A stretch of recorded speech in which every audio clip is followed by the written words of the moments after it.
What's going on, guys? Today I want to talk to you about a very, very important sentence that I hope you're using, and you should be using it so often you're sick of it, because this is what I've been doing in Portuguese quite a lot. Anyway, let's just get into this video and we'll have a chat about which sentence I think is probably one of the most important ones in English, especially when you're learning. Okay, let's go.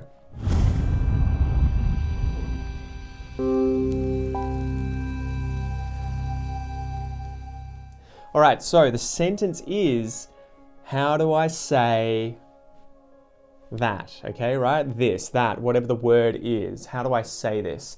I'm using this so often in Portuguese at the moment, and it is helping so much. So obviously I have the luxury of having a wife who is from Brazil and speaks Portuguese natively.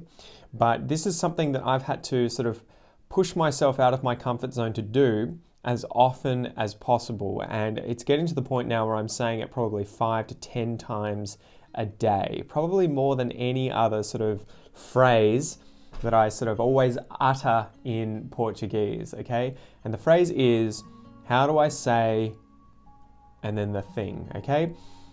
Obviously this is difficult because you may need someone who speaks your native language at times if you want to be able to just insert that word in your native language. Otherwise though, I try and do this quite often in Portuguese, where I will try and explain what it is that I want to say in another way that I know is incorrect, but I know will give my wife Kel the idea of the word that I'm trying to use. For instance, if I forgot the word for car, I might say, Kel, how do I say, or what's the word for the four-wheeled bike with an engine? Right? So I remember all these other words that are indirect ways of describing the thing that I want to learn the word for, car, or maybe an expression, you know. And I say to her, how do I say the thing? Lots and lots of my students that I have when teaching English do not do this often enough. Even in our lessons where they're comfortable with me, they don't ask me this kind of question often enough. And it was something that I hated doing as well. When I first, I'll tell you the story. Last year, probably about this time last year, maybe a month or so earlier, so maybe about June last year, I moved into a house full of Brazilians, including my wife. So there were 4 Brazilians and there was me. We're in Canberra, and I said, you know what?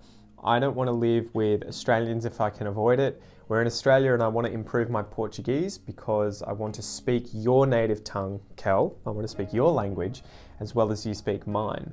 And so we actively looked for somewhere to live with other Brazilians because there were loads of Brazilians in Canberra. When we moved into the house, I said to her, I'm only going to speak Portuguese here with you.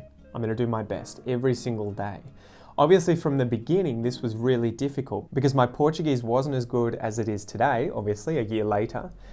So I had to ask all the time, how do I say this? What's the word for this? How do I pronounce this? I had to use those kinds of phrases all the time. At first, my experience was sort of embarrassment. Anytime I sort of got stuck and had to say, you know, how do I say this again? Especially if I've already asked and I've forgotten, right? But I found that really quickly, within only a few days, I began to be more and more confident and see it as less of an embarrassment. It wasn't a big deal anymore. I would just constantly ask, you know, I almost got to a point where I was shameless. I would always be asking, how do I say this? How do I say that?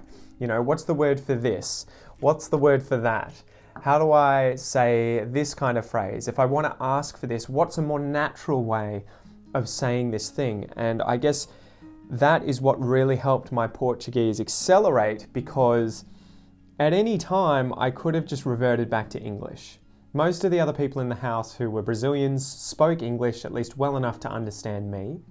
And if I'd reverted back to English, I would have been up here in terms of my control of the language, and they would have been here instead of the opposite, where their Portuguese was up here and mine was down here and I was trying to climb up.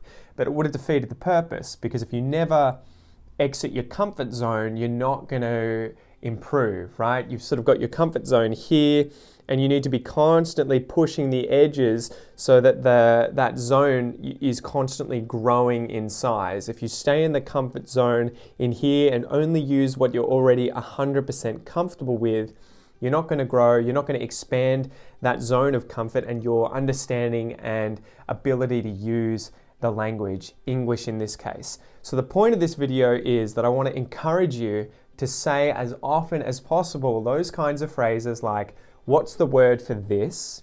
And if you have to speak English still, describe the thing, even if it's stupid, right? It's like a horse with a motor, but instead of legs, it has these things that turn, right? You're trying to describe a car. It doesn't matter. The funny thing is too, the more often you do that with funny descriptions, people are gonna laugh and have a good time with you, right? It's kind of an icebreaker. It kind of makes the situation funny. And so you'll find that it makes situations more casual, more informal, and people are more happy to help you because you've made them laugh, right? So that's been my experience. So I want to encourage you to say these kinds of expressions. What's the word for this? How do I say this more naturally? Or how do I say this more like a native? Or how would you say this? What's a phrase that you would use when doing this? So the basic thing here is to constantly be asking native speakers how they would say words, collocations, expressions, or phrases. So you want to know how they would do it. You, especially for advanced learners, you guys probably have a way of saying or describing most things, right? You can get by in day-to-day life with your English the way it is, or whatever other language it is that you're learning. But you will never actually sound like a native, or at least as close to a native speaker of that language as possible, unless you keep pushing yourself to do that kind of investigation and to get that kind of feedback. And I think this is kind of the problem that a lot of us face when we get to an intermediate to advanced level in a language. The biggest problem, and I think the reason most people kind of plateau, right? They get to that stage of, I can be understood, I can communicate with these people and they can understand me. The problem is then that because they understand you, native speakers won't correct you.